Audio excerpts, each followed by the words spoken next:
23 and text 14 and 15 together. So can we put that onto the screen? Yes, wonderful. So let's everyone say together after me. Jaya Jaya Shri Chaitanya Jaya Nityananda. Everyone. Jaya Jaya Shri Chaitanya Jaya Nityananda Jaya Dvaita Chandra Jaya Gaura Bhakta Vrinda. Jaya Dvaita Chandra Jaya Gaura Bhakta Vrinda Jaya Jaya Shri Chaitanya Jaya Nityananda. Jaya Jaya Shri Chaitanya Nityananda. Nityananda Jaya Dvaita Chandra Jaya Gaura Bhakta Vrinda. Jaya Jaya Gita Chandra Jaya. Jaya Gaura Bhakta Vrinda Jaya Jaya Shri Chaitanya Jaya Nityananda. Jaya Jaya Sri Chaitanya Jaya Nityananda Jaya Dvaita Chandra Jaya Gaura Bhakta Vrinda. Jaya Jaya Gita Advaita Chandra Jaya Bhakta.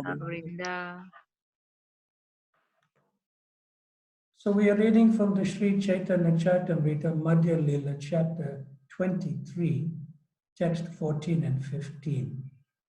And I'll read the verse itself. Ado Shraddha Tata Sadhu Sangota Bhajana Kriya Tato Nata Nivriti Syat Tato Nista Ruchis Tataha Ata Shaktis Tato Bhavas Tata Prema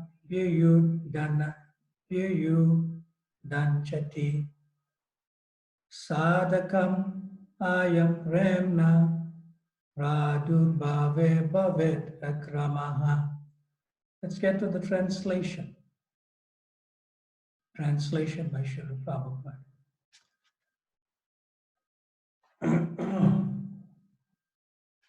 In the beginning, there must be faith. Then one becomes interested in associating with pure devotees. Thereafter, one is initiated by the spiritual master and executes the regulative principles under his orders. Thus, one is freed from all unwanted habits and becomes firmly fixed in devotional service. Thereafter, one develops taste and attachment. This is the way of sadhana bhakti, the execution of devotional service according to the regulative principles. Gradually, emotions intensify, and finally, there is an awakening of love. This is the gradual development of love of Godhead for the devotee interested in Krishna consciousness. You can take it off the screen now.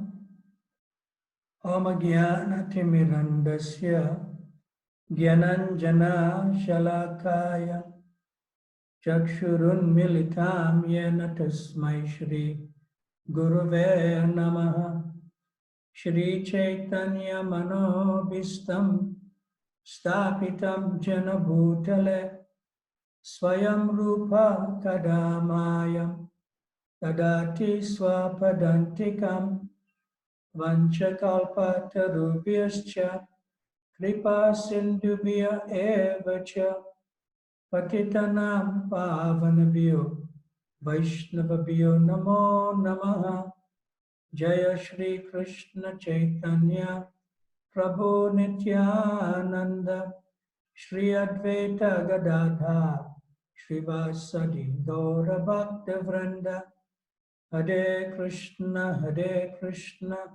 Krishna Krishna Hare Hare Hare Rama Rama Rama Hare Hare. It's a beautiful verse. Um, Adho means in the beginning, and Shraddha means a firm faith. And this firm faith indicates that one should be, in other words, this is very initial faith for anybody who comes to Krishna consciousness. In other words, one has a beginning situation in one's consciousness where one is disinterested in material affairs and is interested in spiritual life or Krishna consciousness. So that Shraddha, initial faith, is extremely important. And one has to sort of, you could say in one sense, treasure that faith, look after it, protect it. In other words, one should increase one's faith and gradually one should deepen one's faith. So when one increases and deepens one's faith a little bit more from that initial Shraddha, then one looks forward to sadhu sangha, association with pure devotees. See? So this indicates that one does not immediately comes into contact with one's initiating guru. In other words, sadhu sangha means one comes into contact with, in a general sense, the association of pure devotees. And then within the association of pure devotees who actually give one, you could say, formative advice and instructions in how to practice devotional service, then amongst those that are there in the association of devotees, some may become very prominent. And those some that becomes very prominent are called Shiksha Gurus. And amongst that sadhu sangha that becomes very prominent, one may become most prominent, which indicates in the sense on practical levels that the Diksha Guru, and even if the Diksha Guru is still not so prominent within the Shiksha Gurus, maybe one Shiksha Guru may become very prominent in one's spiritual development. So then one moves towards Bhajana Kriya, as given in the verse. And Bhajana Kriya indicates that one is looking forward favorably to perform or engage in devotional service. And eventually, when one engages in devotional service in Bhajana Kriya, through sadhu sangha, association with devotees, and receiving instructions and advice from them how to engage in devotional service, then one becomes more serious, and then one surrenders, and then one takes initiation. So from that point of taking initiation, which is the beginning stages of surrender, which has been sort of there from the initial attraction of having faith in the process of Krishna consciousness, Shraddha, then Sadhu Sangha, then Bhajana Kriya, then one takes initiation. So from that point on, some purification begins, which is called Anatta Nivritti. And this Anatta Nivritti essentially means that one's unwanted habits, which are not favorable for the practice of Krishna consciousness, becomes diminishing, or less and less and less and less and less. So when that happens, that one becomes more interested in the practices of Krishna consciousness and less disinterested in material affairs or material life, then one's faith even deepens.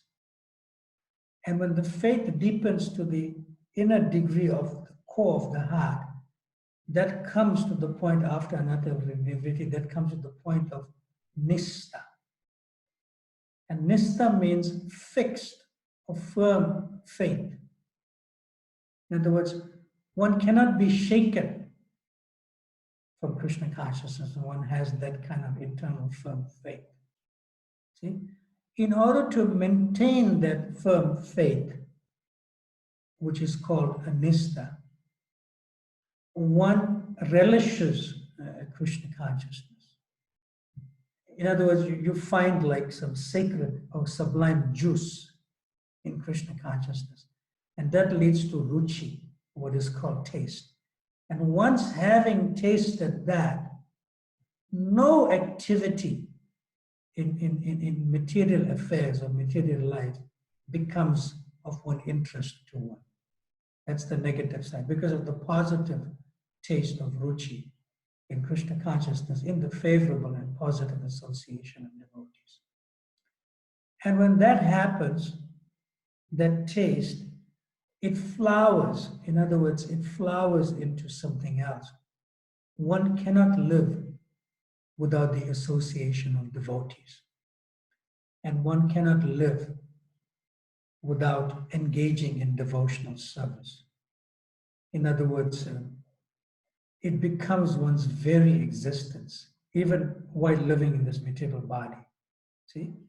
So that one cannot live indicates ashakti. Ashakti means one has deep attachment for the association of devotees, and one has deep attachment for the engaging in different activities in the process of devotional service. And when that deep attachment flowers even further, it comes to the point of bhava. That means one experiences spiritual emotions in the association of devotees and in the practice of devotional service, which is not exhibited publicly. And another meaning of this word bhava that Srila Prabhupada gives us is that one's affection, which is like love personified in terms of exhibition of that love unknowingly to one. One is very pleasing and affectionate to devotees, and one is pleasing and affectionate to surrender to any type of service that is given one.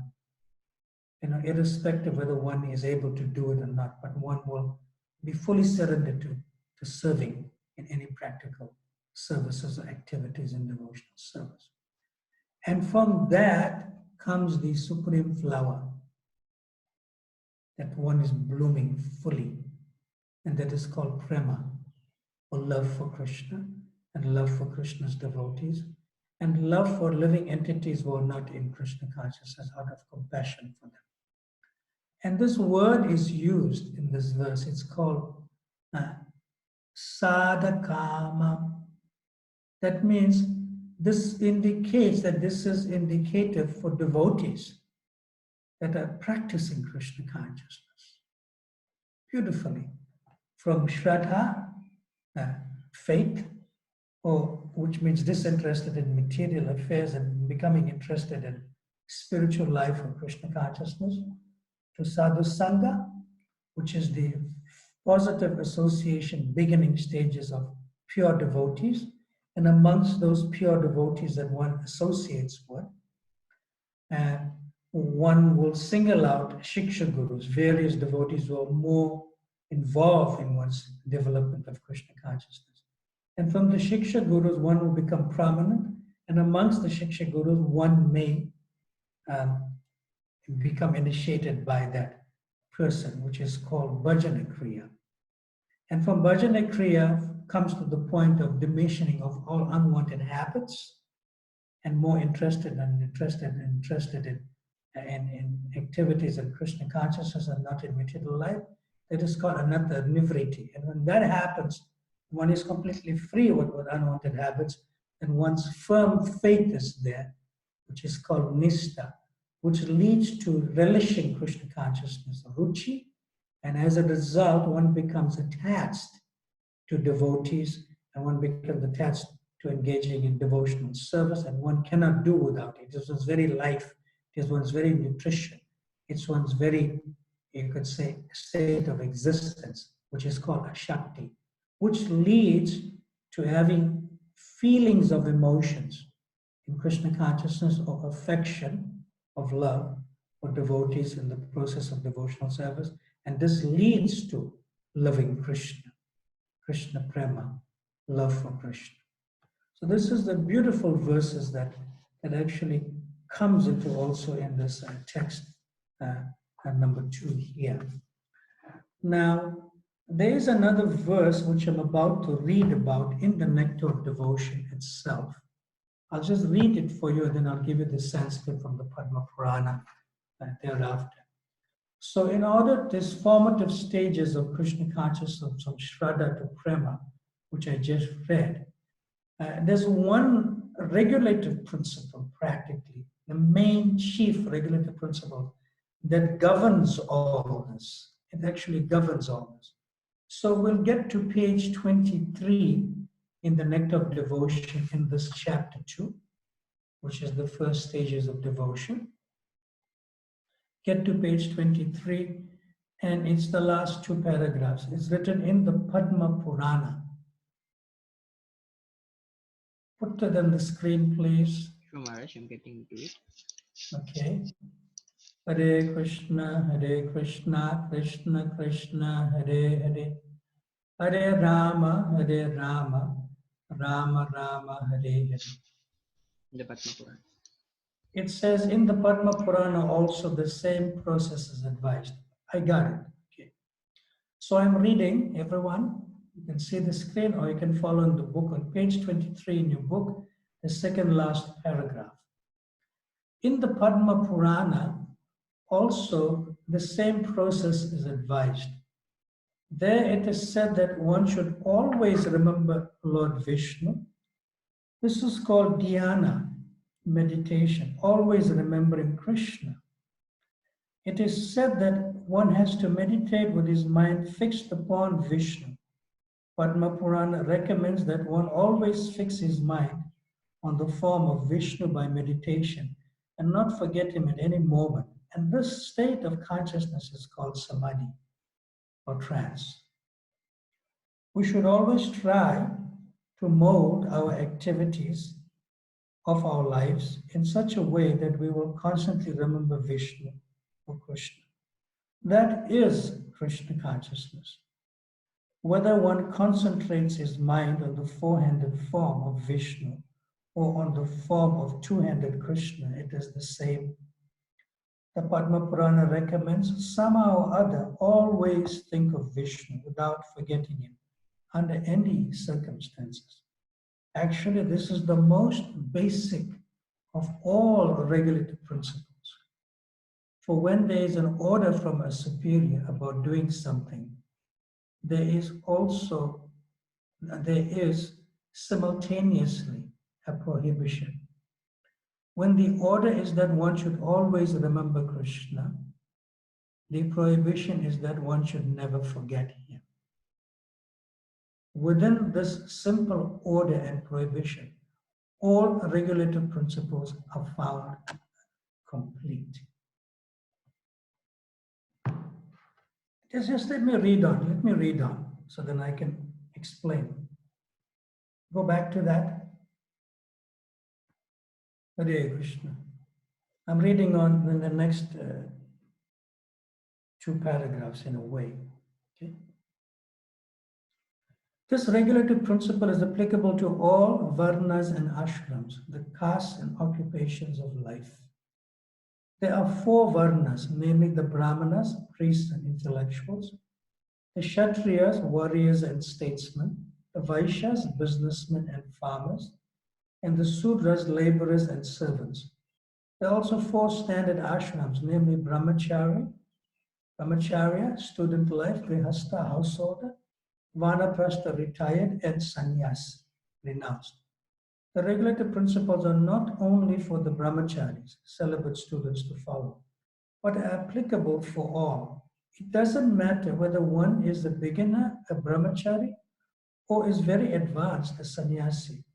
The principle of remembering the Supreme Personality of Godhead constantly and not forgetting him at any moment is meant to be followed by everyone without fail. If this injunction is followed, then all other rules and regulations will automatically fall into line. All other rules and regulations should be treated as assistants or servants to this one basic principle. All right. Now there's a verse that governs this thing. In other words, this is the evidence for Vedic sadhana bhakti. And it's from the Padma Purana as stated here also. It's a beautiful verse. Smartavya satatam Vishnu Vishmatavyo na jatuchit. Sarve vidi nishedasyor ertayor eva kinkara. And it's simple. Krishna is the origin of Lord Vishnu. Krishna should always be remembered and never forgotten at any time.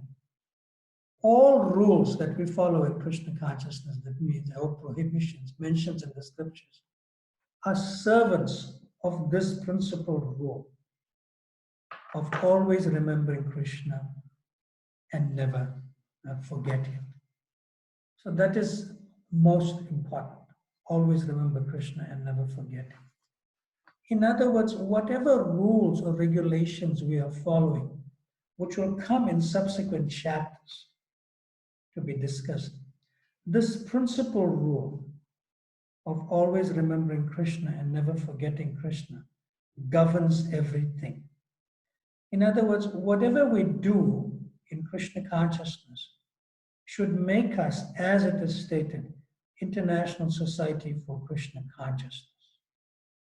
In other words, that service that we perform should be making us conscious of Krishna. If it's not performed in that consciousness, then what is the value of performing that service in consciousness of Krishna? In the beginning stages in sadhana bhakti, we may not be performing a service for conscious of Krishna. See? However, just like a child may not be doing something out of one's own, you could say, will or something, but the child may be like coerced or forced by the parent to do that thing. See?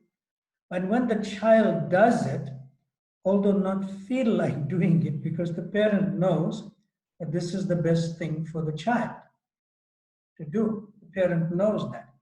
And the parent has to take care of the child accordingly. So although the child may not feel like doing it, still it pleases the mother or father. So similarly in sadhana bhakti or Vaidhi sadhana bhakti, following the rules and regulations, in the beginning stages we may not feel like doing it, but we are regulated by following the instructions of the scriptures of our spiritual mentors, Shiksha and Diksha gurus in the association of devotees. We know it's good for us, and that pleases the Shiksha gurus, that pleases the initiating guru, and that pleases the Vaishnavas. So therefore, that is most important. What pleases our spiritual guides and what pleases us following the scripture. And ultimately, Krishna is pleased.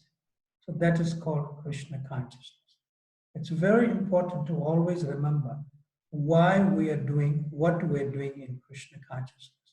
That means we're doing it so that our consciousness of Krishna is aroused and we do not forget Krishna in any circumstances. Would we like to take some questions at this point before I continue? Anyone?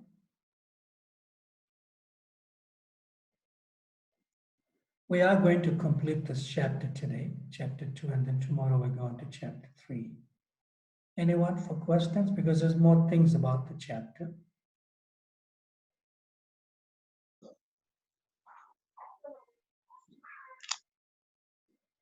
Because sometimes you may have a question now, and you may forget to ask it later. Bhaskar So is Guru. on the line. Hare Krishna, Hare Guru Bol. Maharaj. Bhaskar P. Prabhu, tell us. Yes. So today you have given us the golden statement. Am I right? The What golden is that? statement that always remember Krishna and never forget Krishna. Wonderful. Well, I didn't So, really give it to you. I didn't yeah, really give it to you. It's coming down from the scriptures, from Srila yes. Prabhupada's translation in the Chaitanya Charitamrita, and it's No, coming but down to today, all of us. today you are giving Maharaj. All right. You have a question? Yeah, the question is that how to remember always and not to forget. How to It remember is always and forget. it is 24 hours.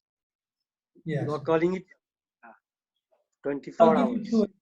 I'll give you two examples, two practical examples. Get Yes. me back on the screen. It's Yes. actually a very practical question.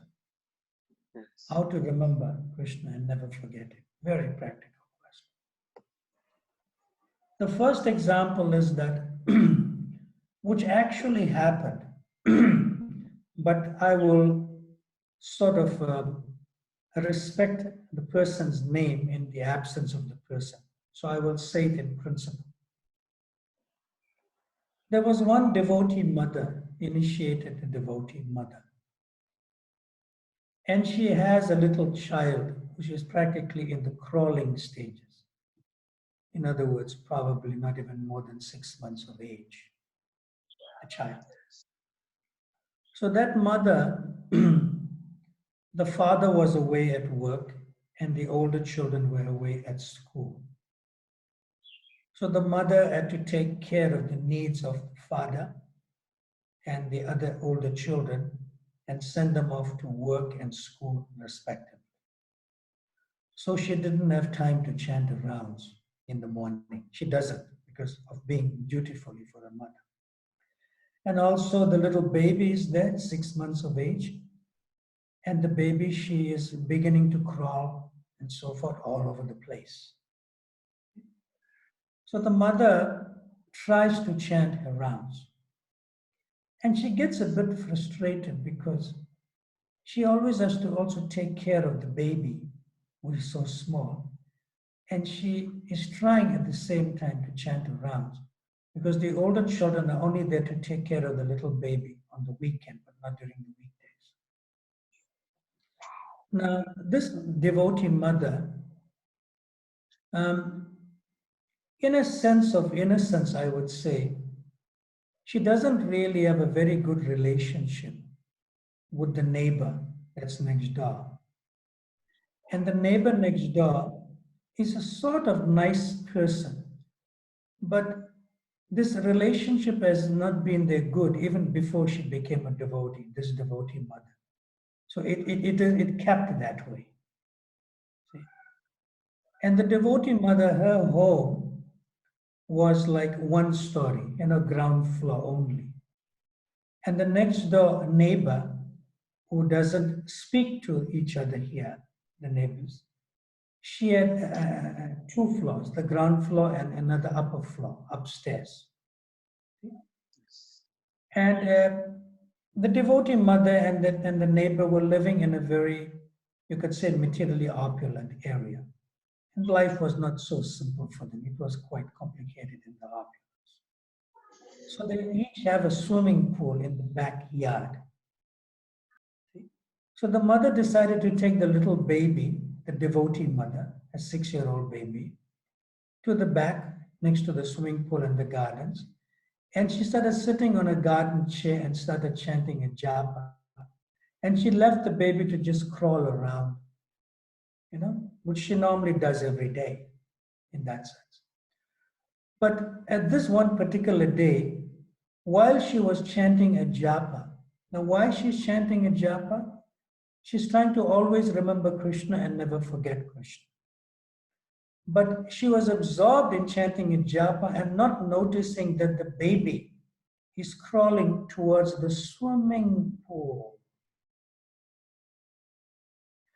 Now the neighbor lady, she was upstairs and she is looking at this because they can look over the sort of boundary wall.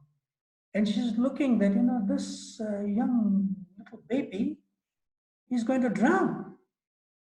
She's edging towards, going towards the swimming pool. And the mother, devotee mother, is what she's doing? Chanting Hare Krishna japa, as if always, remember Krishna, never forget Krishna. So that lady started screaming from the window, to the devotee mother, hey, can't you see? Can't you see? And this devotee mother was hearing that you could say non-devotee neighbor. But she said, what is this lady? She's crazy. She's screaming at me now. She never did that before. What is going on? What is this? Like that. And then she looked at the lady, and the lady pointed out, your baby, he's gonna go almost into the pool.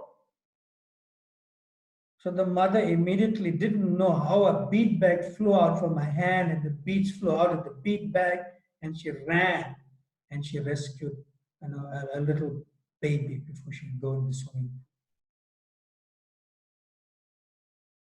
So what does this mean?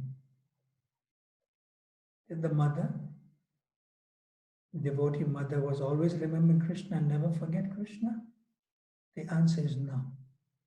While chanting japa, no.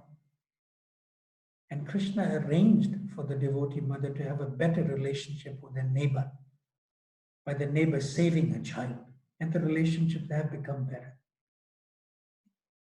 So what does this mean? Always remembering Krishna and never forget Krishna also means that you should also remember Krishna's parts and parcels. So that little baby is a part and parcel of Krishna.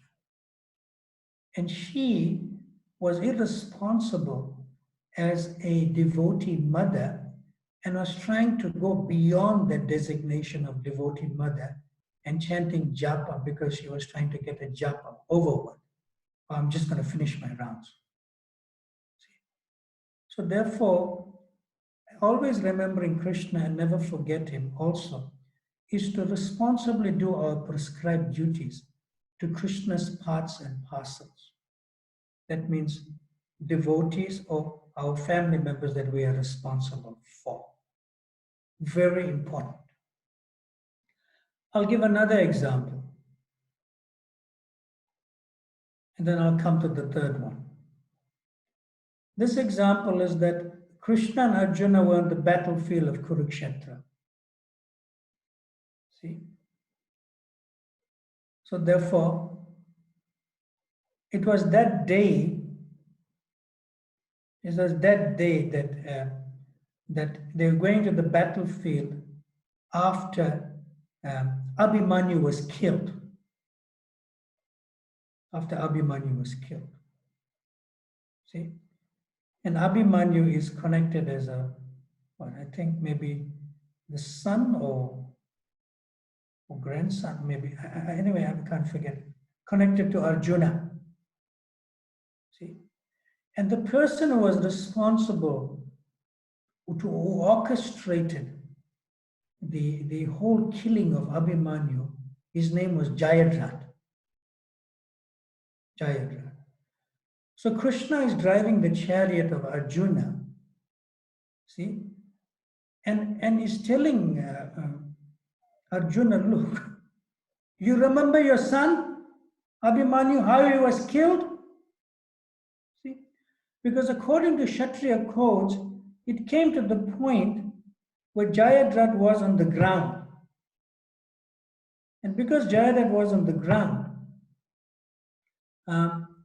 Arjuna was following the codes of Kshatriya warfare. He will not kill anyone. He will not kill anyone.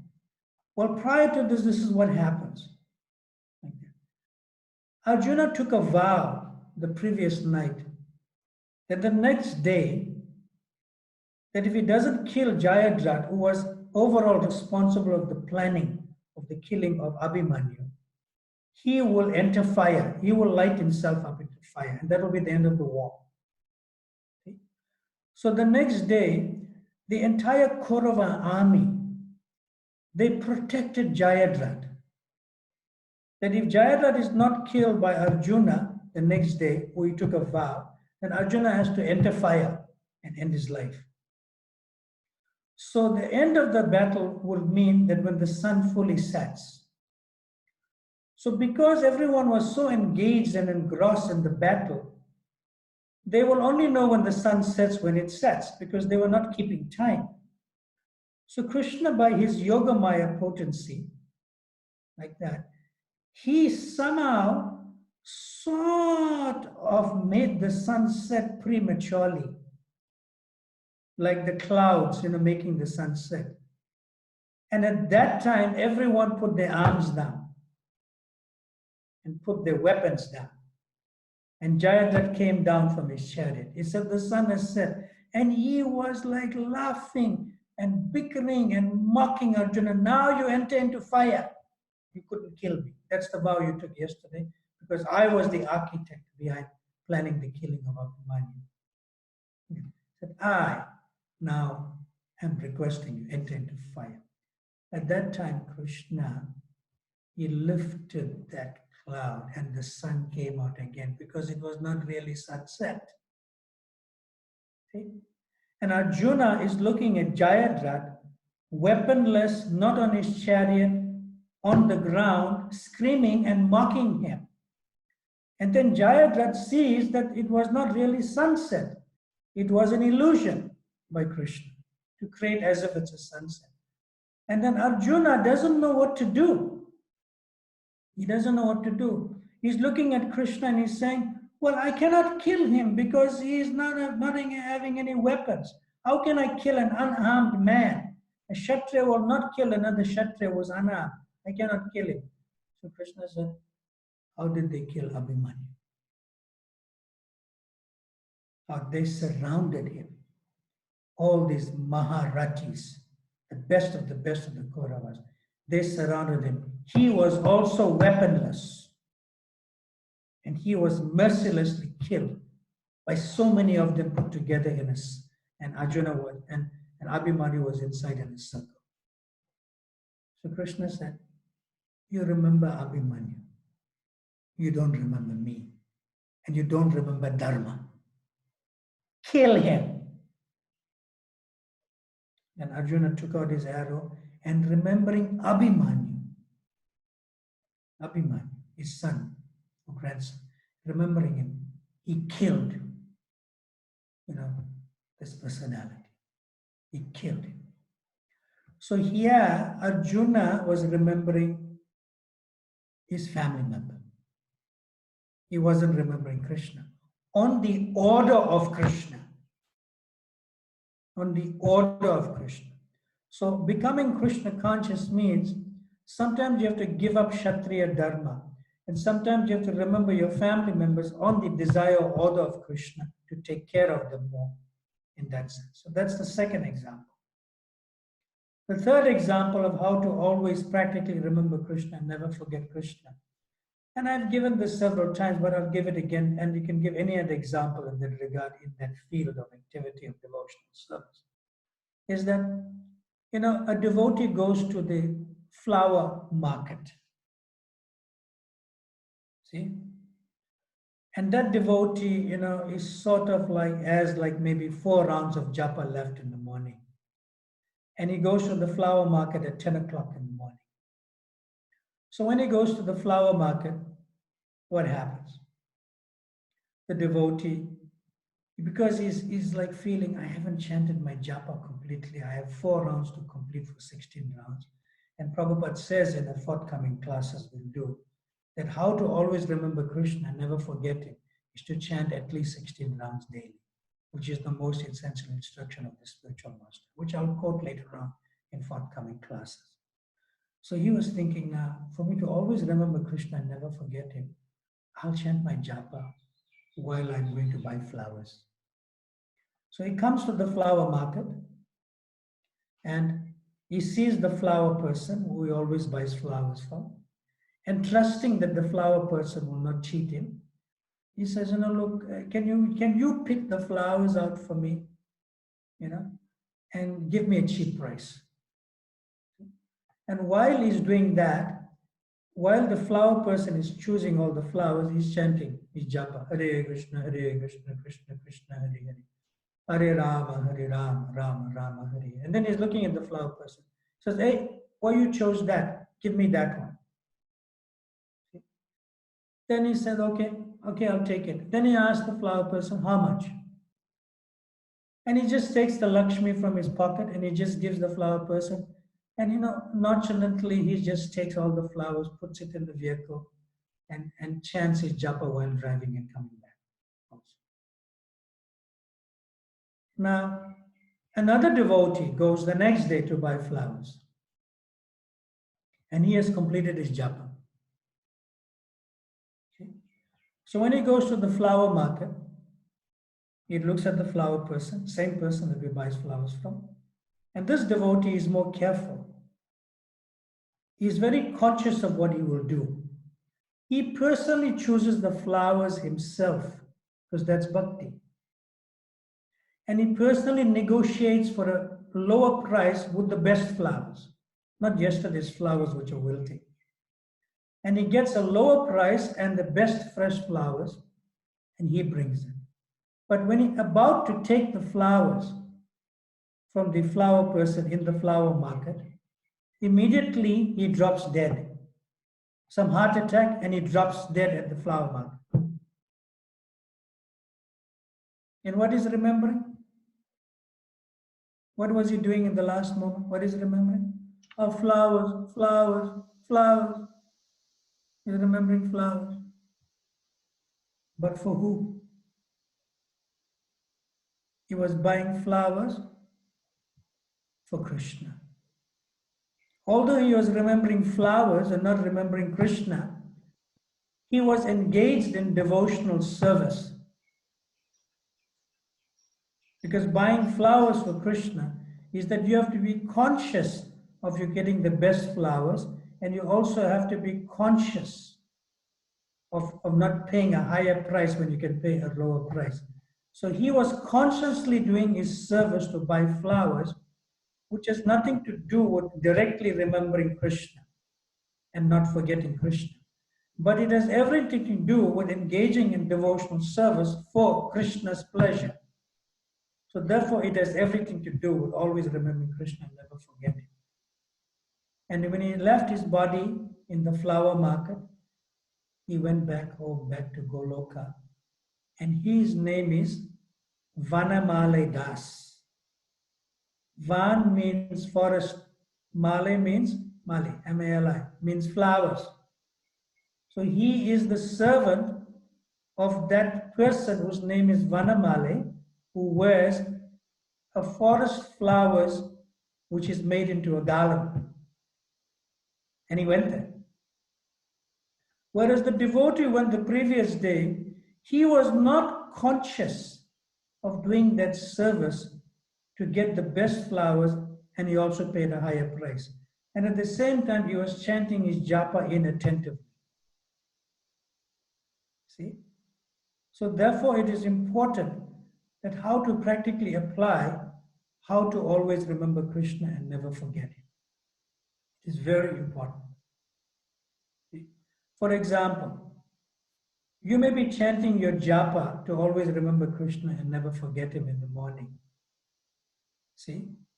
And then suddenly there's some emergency service to attend to. Some fire is there outside the temple. And the devotee comes to you and says, look, Prabhu, I know it's japa time. And can you come and help us put out the fire?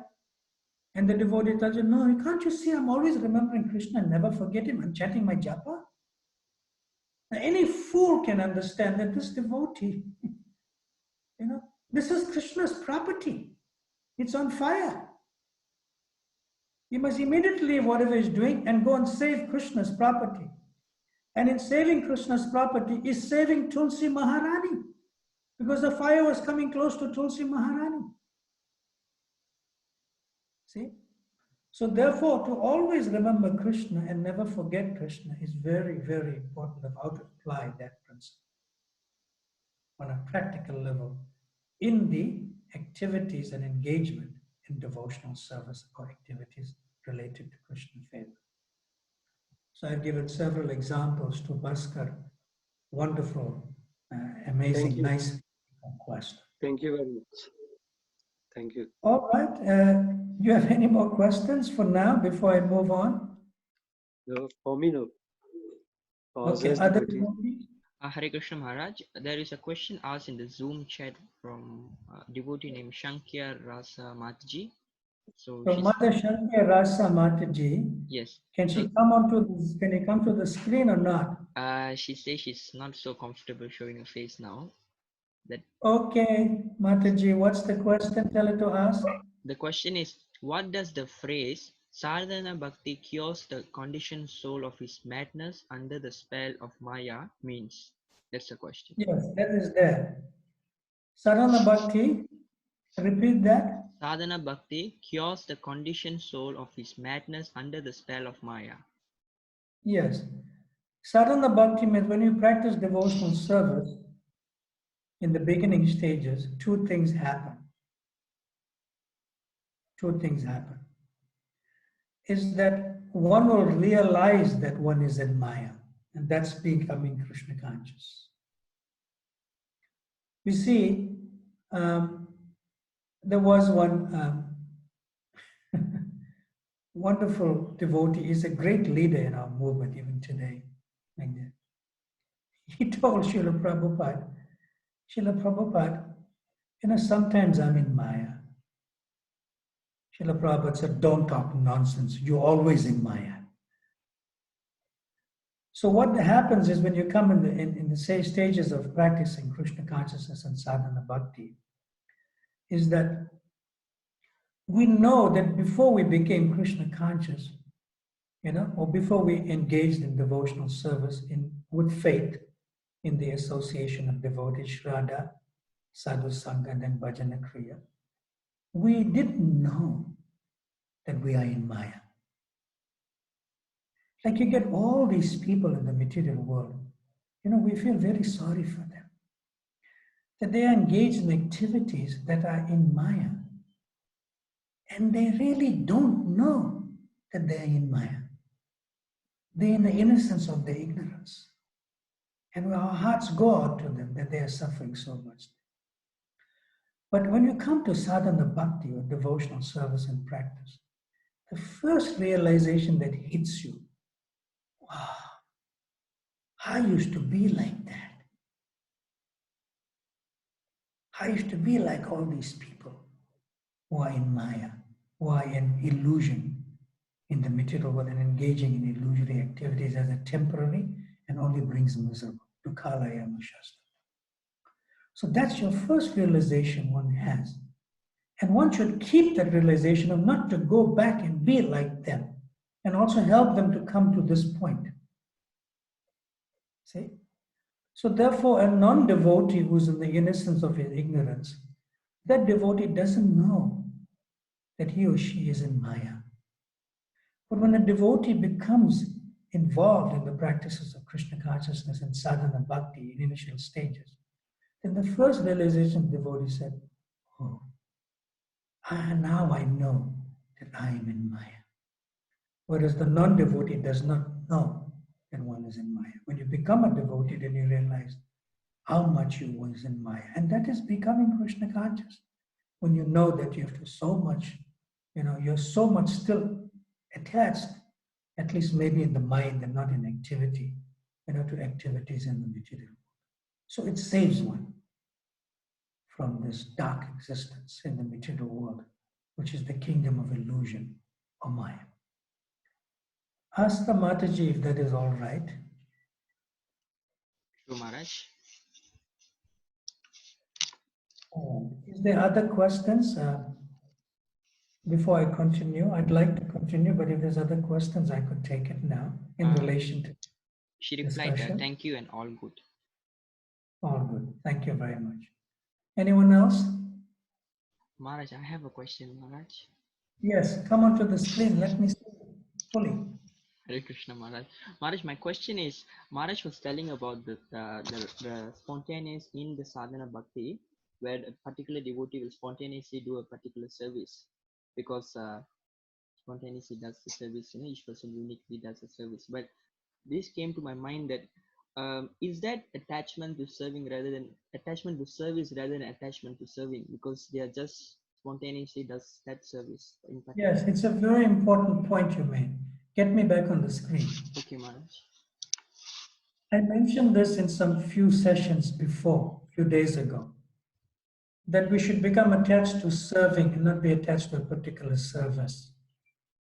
Right? And that's the question you're asking, right? Yes, Maharaj. Because Yes. if I'm attached to a Yes. particular Yes. service. Let's come to that. Okay. Let's come to that. Okay. You see, sadhana bhakti means devotional service and practice. And Vaidhi sadhana bhakti means to engage in devotional service, see, according to the rules and regulations, where you apply voluntary force under the direction of the Shiksha and Diksha gurus. If you do like this, it's good for you. And Raganuga sadhana bhakti means that your Diksha and Shiksha gurus do not have to tell you again and remind you to do it. You spontaneously do that in that particular activity. You spontaneously go to Kirtan, you spontaneously go to Diti Darshan, you spontaneously honor Krishna Prasadam, and some devotees spontaneously like to read and study Prabhupada's books. That should be encouraged, and that should be relished, and that should be protected and kept. At least some spontaneity is there. Now I'm about to go to that particular discussion based on your question. So I'm going to continue with answering your question on my discussion. See? There are two words, Raganuga Sadhana Bhakti. That means one is spontaneously attracted to the same activity that one was practicing before. See, like one has to practice to go to Mangalarti, but when you're attracted to go to Mangalarti spontaneously, then that same activity becomes natural. So that is called Raganuga Sadhana Bhakti. See? So now we're coming to another point of the word Raganuga. See? And you take out the word sadhana. See? So when you take out the word sadhana, then you get the word Raganuga Bhakti. You don't get the word Raganuga Sadhana Bhakti. So what you're referring to is Raganuga Sadhana Bhakti, that one may be attracted spontaneously to be engaged in services that one is attached to. See? Not serving in general, any service. That is Raganuga Sadhana Bhakti. When you come to the word Raganuga Bhakti, which is a little different from Raganuga Sadhana Bhakti. See? Just like Srila Prabhupada in this Nectar of Devotion, in the title of the book, if you see on the front cover some other time, he writes the complete science of Bhakti Yoga. So the word Bhakti Yoga and the word Bhakti is a little different. So yoga means that you are engaged in activities and devotional service to connect you to become devotional and to please Krishna. Bhakti Yoga. Yoga means to connect. See? To activities in bhakti to make you devotional. And therefore that service becomes devotional. So therefore it is Bhakti Yoga. But when you do not have any effort and you spontaneously engage, it's no more yoga. You don't need to connect anymore. It is spontaneous. So therefore it is bhakti. You take out the word yoga. See? So similarly here, Raganuga Sadhana Bhakti means that same practice becomes spontaneous. But there's another point of what is called Raganuga Bhakti itself, which I'm about to discuss. See? Raganuga Bhakti, without the word Raganuga Sadhana Bhakti, without the word sadhana, it goes beyond spontaneous attraction in devotional services. See? Now, when we surrender to the scriptures under the guidance of our spiritual masters,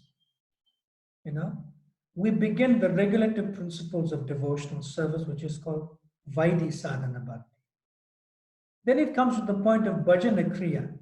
Shraddha, Adho Sadhu Sangha, then bhajana kriya, which means that you are initiated and you engage further in services under the shelter and directions, of one's diksha and shiksha gurus. Now, to give you the example of the kirtan, you remember that somebody is spontaneously attracted to kirtan. So that spontaneously attracted is within Raganuga sadhana bhakti. But there's something a little bit beyond that, which is called Raganuga bhakti, not sadhana itself. See? So that means one may be absorbed in the kirtan. There's a kirtan going on in the temple room, and many devotees are there. See? And you are absorbed in the kirtan. And when you're so absorbed in the kirtan that you're not remembering anything else besides chanting the holy names in the kirtan itself, right? But then what happens to you? Not to you specifically, what happens to one? So one may lift up, if he's a young boy or a young male adult, a young man, then suddenly one may open one's eyes and he may lift and then he may look around while the leader is leading the kirtan. But when you have to respond, then you are absorbed in the response of the kirtan. And then you absorb. But when the leader is leading, then you open your eyes again. And when you open your eyes, you suddenly see that this beautiful lady walked in. Ki Jai. And when this beautiful lady walked in and you're not married, then you forget the kirtan. Or even if you're married, you may forget the kirtan. See? And what happens? While in the kirtan, while the leader is leading, you become distracted. Although you're attached to kirtan. And you still have some material, you become distracted. Oh, this lady is so beautiful. You become distracted. In that time, you become distracted. And then when you have to respond to the kirtan, you are remembering what you saw. That form of that so-called beautiful externally lady. Okay? Now that does not happen in the stage of ruchi or taste. It does not happen in the stage of ruchi. And before ruchi is nistha, firm faith. And before firm faith is anatta nivritti. So one is not free from unwanted habits or desires, material desires. One is not on the stage of nistha or firm faith and neither ruchi. So that cannot be called taste or kirtan. Although there's a spontaneous attraction for it. See? And sometimes after the kirtan, devotees leave and they're going to watch TV. And after the kirtan, next morning, devotees do some other activity. So what is the meaning of that? The meaning is you have some spontaneous attraction for kirtan on your terms. On your terms. But if you really had a taste for kirtan, you will not be distracted by that lady walking in, and neither you will go the next day and watch television and mundane things, and neither will do any other unfavorable activities. So it's like a sort of, I would say, another term that may come there. Okay, let me just make that point first, and I'll come to Bhaktya Abbas. There's a word called Bhaktya Abbas.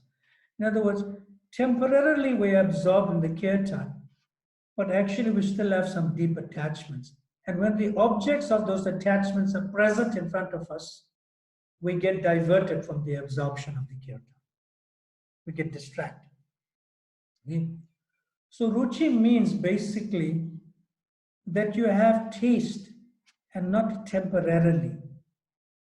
When there's no more anathas, then you have firm faith and then the taste comes. See? And when that taste comes, then your taste for devotional activities is not distracted or diverted in any way.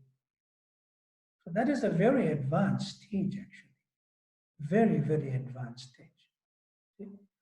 So therefore, Raganuga Bhakti and not Raganuga Sadhana Bhakti begins from the point of ruchi, and then it leads to ashakti or attachment, which means emotion or affection, which is bhava and then prema. But ashakti means you have a deep attachment favorably for devotees and for devotional service. That comes after taste or ruchi. Are we good? Now comes the word bhaktya abhas. So bhaktya abhas works like this. In other words, you may be attracted to, same example, you may be attracted to kirtan, but you may not be even following the regular principles. You may not be chanting 16 rounds. So that's another thing to be looked into. You are attracted to kirtan. You're not really attracted to the kirtan in this sense. You're attracted to someone who you're attracted to, who sings the kirtan. See? And they may be singing the kirtan for what is called a type of tune. You know, you're attracted to a type of tune of the, let's check this melody out. Or let's do this melody now. Let's try it at home with our harmonium. So you get into that type of association of devotees who are not seriously engaged in the practices of devotional service. And then when one famous kirtaniya comes to your local temple, or you have a kirtan mela, then you're attracted to that. See? So what happens is, we are not attracted to the holy name, but we are attracted to that devotee who sings the holy name devotionally. See? So you basically attracted to the devotion of some other devotee, which is called bhakti. And that devotion of that devotee who chants the holy names, you know, affects your consciousness to be attracted to kirtan. And that's called bhaktya abhas. Abhas means a reflection or a shadow.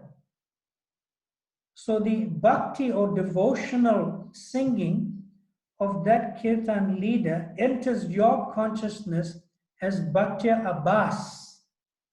That means a reflection or the shadow of the bhakti or devotion of the lead singer of that kirtan, see, enters your heart. And then you become attached to not the kirtan, you become attached to the person who's singing the kirtan, which is also a nice thing, become attached to devotees. But then one has to be careful for offenses. And what's the offenses? The offenses is that you will only go to the kirtan when that particular person leads the kirtan. There may be another pure devotee who's good in his practices of devotional service, but his mellow or melody or tune of the kirtan doesn't appeal to you. Only this one appeals to you. So you may commit the offense in your mind, or even tell your friends, look, you'll ask, oh, who's leading the kirtan? It's in this kirtan mela now. They'll say so-and-so name. Oh, it's all right. We'll go at 2 o'clock when that person is leading, then we'll go there. See? So that may be a little bit offensive, because the person who's currently leading the kirtan at 11 o'clock may be even more advanced than that person who's leading the kirtan at 2 o'clock or at 9 o'clock in the evening, maybe even more advanced. So it can lead to that type of thing. So that is not called really in that sense raga nuga sadhana bhakti. It is not called that. See?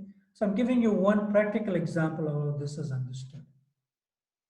We okay with that? Yes, Maharaj. Yeah. And now we'll go to actually what is this type of devotees who are raga nuga Vaishnavas. You may have heard of that term. See? So raga means deep attachment, and anuga means to follow. See?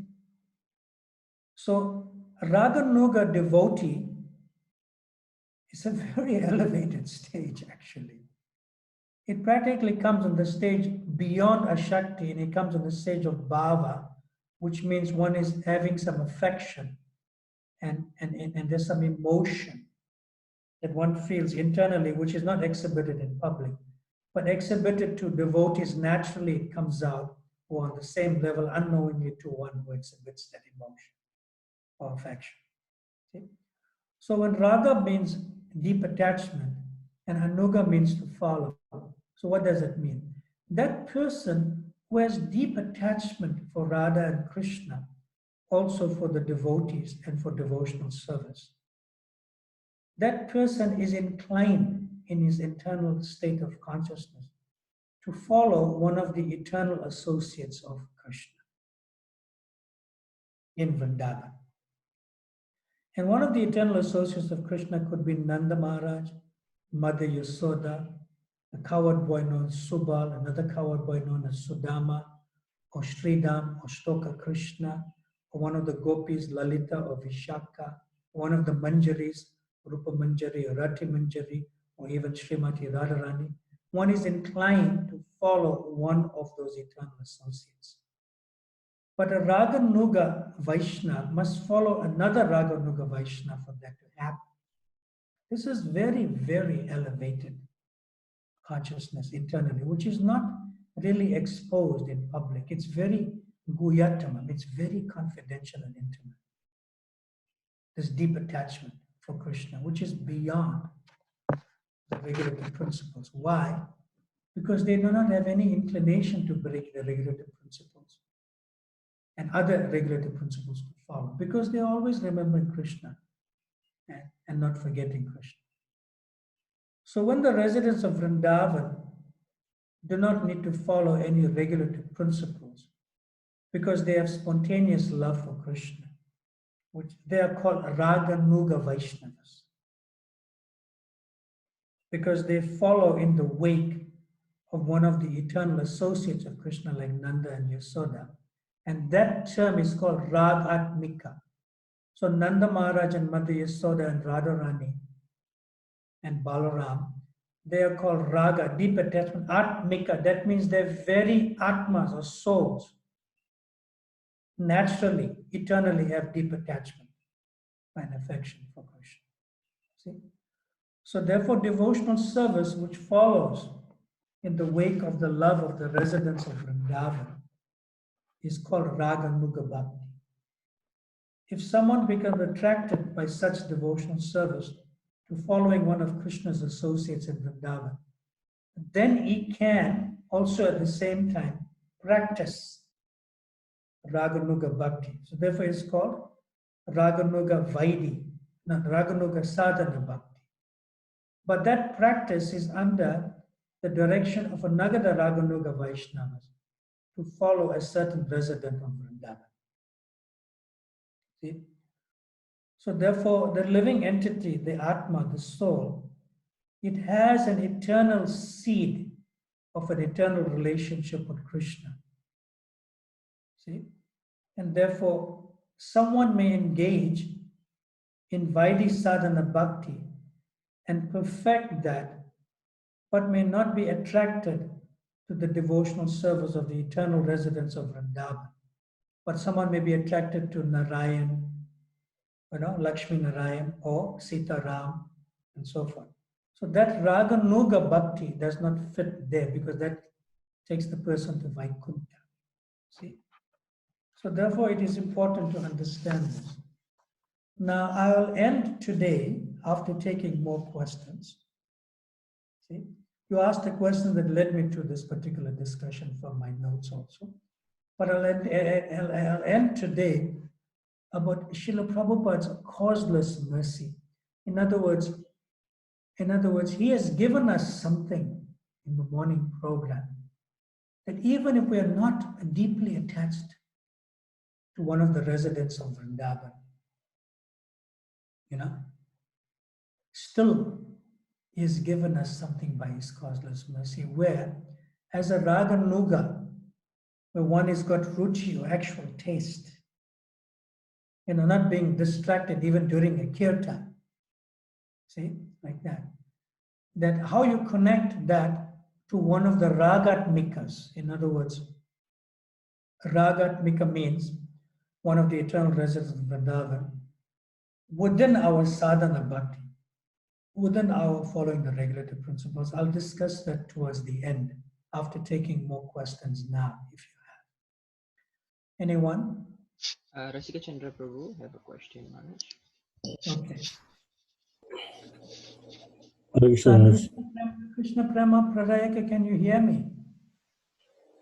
Yes, Maharaj, I can hear you, Maharaj. So in the meantime, you're also prepared to put something on the screen Okay, after Maharaj. taking the question. And you have to put the translation or even with the verses if you want of our Tulsi Kirtan in the morning. Okay. You know, Namo Namaha Tulasi Krishna Prayasi. You know that? It Yes, starts Maharaj. with those. Yes, I know. So I want to put those 5 verses onto the screen. When I come to that point, I'll let you know. Okay, Maharaj. Sure, Maharaj. Okay, I'll get perfect. prepared. Okay, and now Rasika Chandra Prabhu, can I have your question come onto the screen, please? Rasika Chandra Yes, Prabhu. you Come onto spoke the about. screen. Yes, Can you Maharaj. sit a little higher? Sit a little higher. Yeah, okay, that's good. Tell us now. Yes, Maharaj. You spoke about Bhakti Abhas. Yes, in other words, the reflection or the shadow of somebody else's devotion onto you, Yeah. then you become attached to that person. But And actually, you're attached to the person due to his devotion, which you spoke reflects. about that. Yes, and you spoke also that there's a risk of being offensive to other devotees. Spoke about? We can be also offensive to other devotees to whom we Yeah, are by not attached. comparing the kirtan singers. Yes.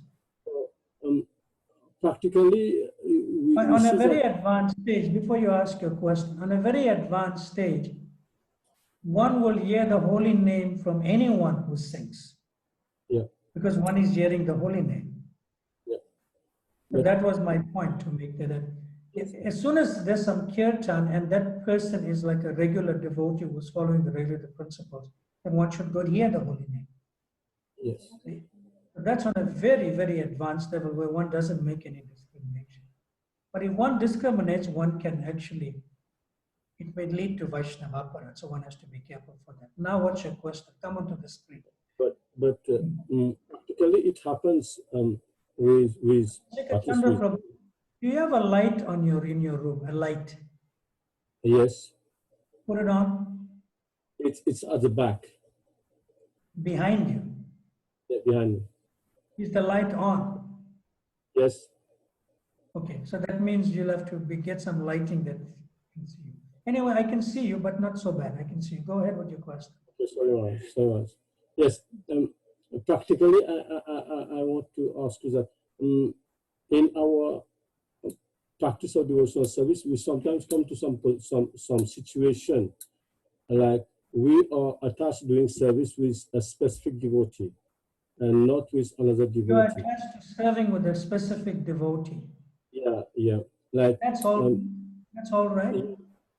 but we would prefer to do service with that devotee or to be with his company, with his devotee rather than to other devotee.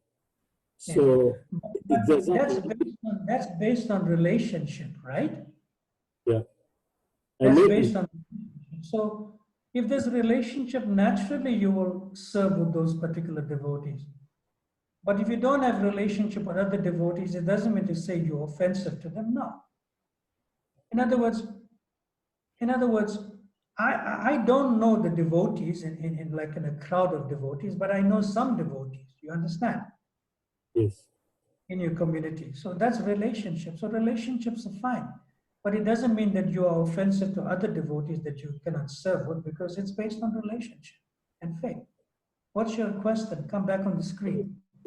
That was my point, that will we become offensive, like I can refuse to do service with such and such devotees, but No, you I would won't do. refuse to do service. No, I said I'm reluctant to do service with such and such devotee. No, I will be. It's not that you're refusing. Don't use that word. That word means you refuse, you can be offensive. Yeah, reluctant. Yeah, but don't use the word refusing. Yes, ma'am. It's not that you're refusing. Maybe you're not compatible at this stage. Yes. But that's not offensive. So not compatible means there's no relationship. There's Yes. no relationship. So that's not compatible. There's no relationship. So if there's no relationship, it's not that you're refusing. You maybe not just be compatible. And sometimes because of our karma chemistry means that, you come with a certain set of actions and reactions before you join. And that person comes with a certain set of actions and reactions before they join. And you are not completely free from one's actions and reactions because one is not fully surrendered. But Krishna is administering your actions in Krishna karma, which I discussed some sessions ago. So therefore, there may not be compatibility. It's like from your side, there's no reason to show that you don't like this devotee. There's no reason to. Just that you may not like the devotee because the way he walks or because the way he talks. There's some incompatibility because of karma chemistry. See? But when you become purified as you go, then you'll see, oh, this devotee is a nice devotee. I may not have liked him 3 years ago, but I can see he's working so hard. Maybe I should approach him to engage in service with him. So you'll overcome the incompatibility by engaging in devotional service. So that's not offensive in a sense. That's our nature. Our nature. So we have to overcome and be purified of that nature. This is not part of committing offenses of Vaishnava. But you cannot just say, oh, I like this devotee, oh, I don't like that devotee. You cannot say that. See? That's becoming verbally offensive. So if we have some incompatibility, we will know that by the process of devotional service and becoming purified, then we become compatible to every devotee without discrimination in the more advanced stages internally in our hearts. Is that all right? So can I say that we prefer to do service with someone and respect other devotees, but my willingness is to serve with this devotee. Is it correct? That's or fine. Is it... That's all right, but you're respecting everyone. Yes. Like you said, you must respect everyone, including non-devotees who you don't serve with at all. What to speak of other devotees we are not inclined to serve with, but at the same time, they are not bad. They're not demons. Yes. They're not Mayavadis. They're not impersonalists like that. So we respect all devotees. A devotee never becomes an enemy of his enemy, even if others don't respect you. But that's a tall order. It's in an advanced stage of our purification process of engaging in devotional service. Okay, so I'm going to move ahead in the next 10 minutes and conclude for today. And I'm going to give you two things. One is I'm going to give you this wonderful mercy of Srila Prabhupada here. Can you put it on the screen? This Tulsi Puja Kirtan words. See? Can you bring it closer to this? It's not on the screen in the center. Okay, leave it. Can everyone see it on the screen if you don't have a book?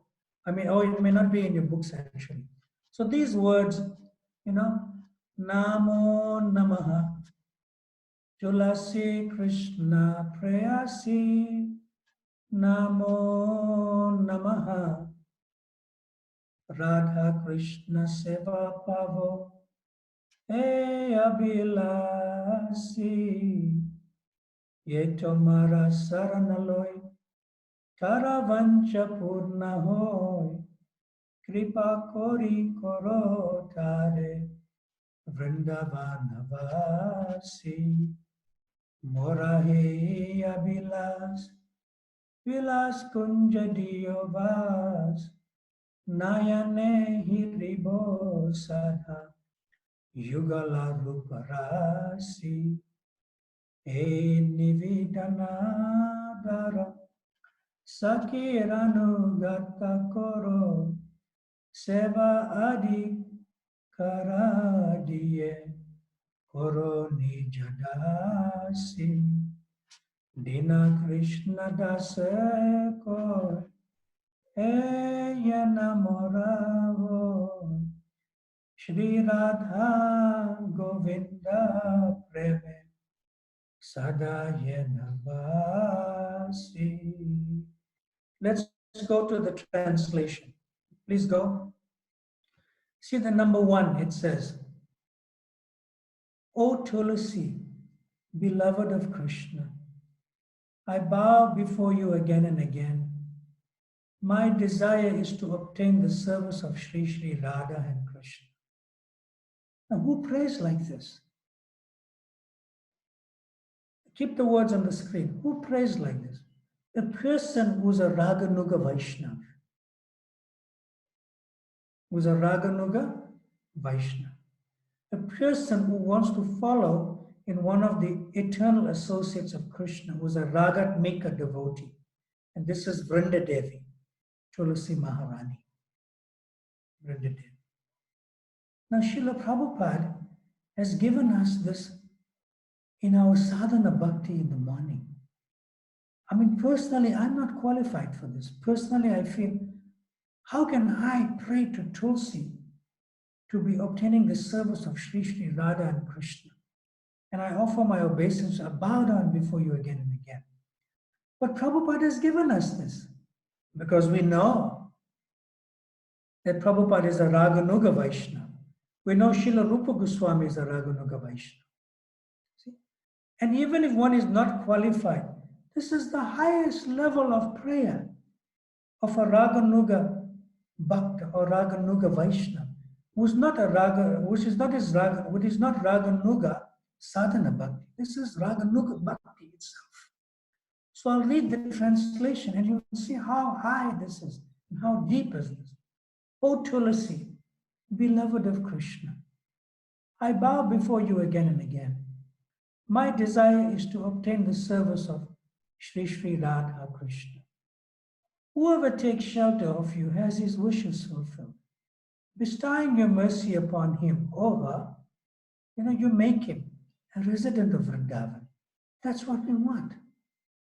My desire is that you will also give me residence in the pleasure groves of Sri Vrindavan Dham. Thus, within my vision, I will always behold the beautiful pastimes of Radha and Krishna.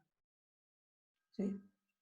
In other words, no more, no more activities, and even as a sannyasi or as a vanaprastha or as a grihastha, as a brahmachari.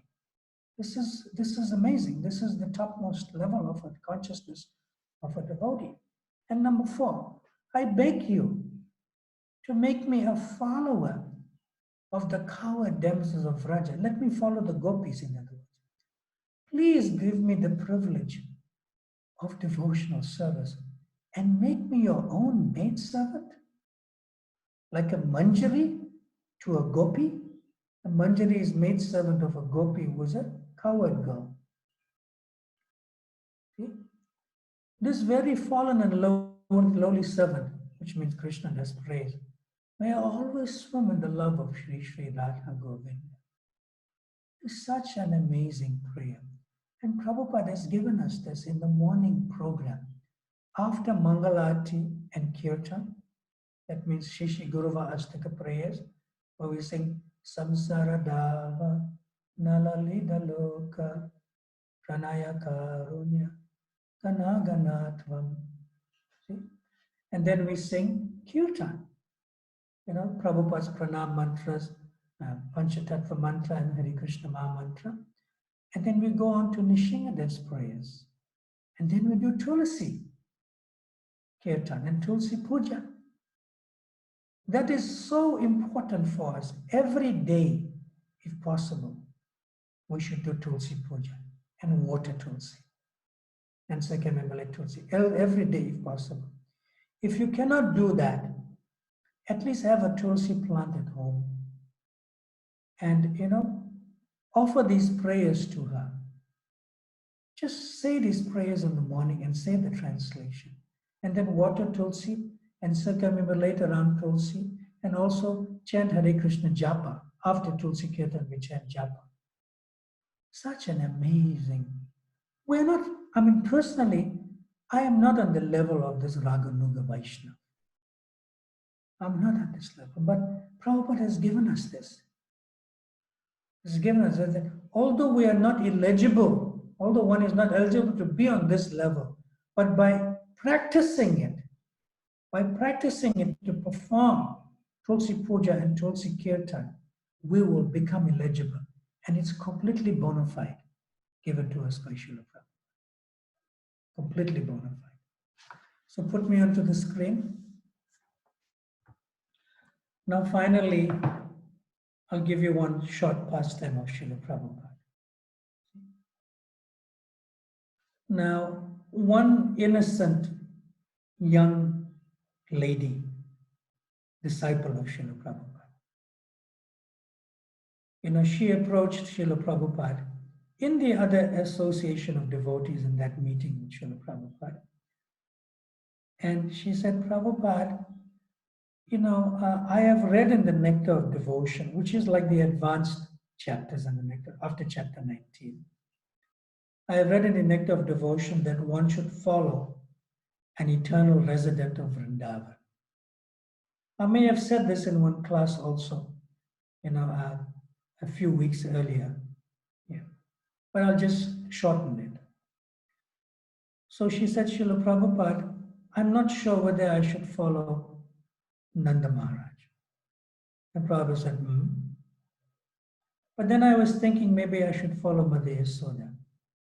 And Prabhupada said, But then I'm thinking I should follow Lalita. Or Vishaka. And Prabhupada said, Okay. And then she may have said, okay, Srimati Radharani.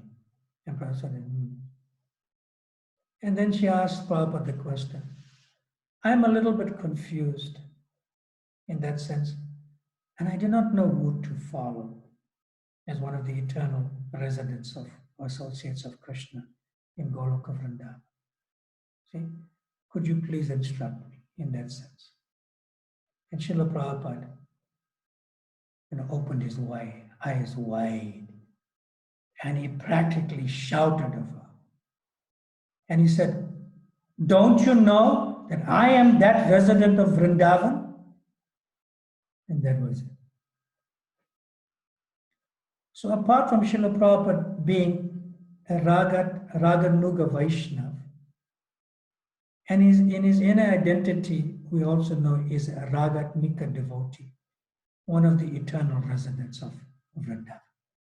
So we are in safe shelter, and we are safely connected to Srila Prabhupada, to Srila Bhaktisiddhanta Saraswati Thakur, and ultimately to the 6 Goswamis who are all eternal residents of Vrindavan as Manjaris there, and ultimately to Sri Chaitanya Mahaprabhu, and then to Sri Radha and Krishna themselves. Of course, through the other members of the disciplic succession like Sripad Madhavendra Puri, who was the Param Guru of Sri Chaitanya Mahaprabhu, and onto the disciplic succession to the lotus feet of Sri Radha, Shyama Sundar. All right, we'll end on that note, most auspicious note today, and we look forward to being with you tomorrow. Srila Prabhupada ki Jai. Ananta Koti Vaishnav Vranda ki Jai. Srila Rupa Goswami Prabhupada ki Jai. Ki Jai. Rasamrita Sindha ki Jai. Jai. Hri Bo. Thank you, Maharaj. Thank Thank you, Maharaj. you, Maharaj. Hare Krishna. Thank you, Maharaj. Hare Krishna, Thank you, Maharaj. Thank you, Maharaj. Thank you. Thank you, Maharaj.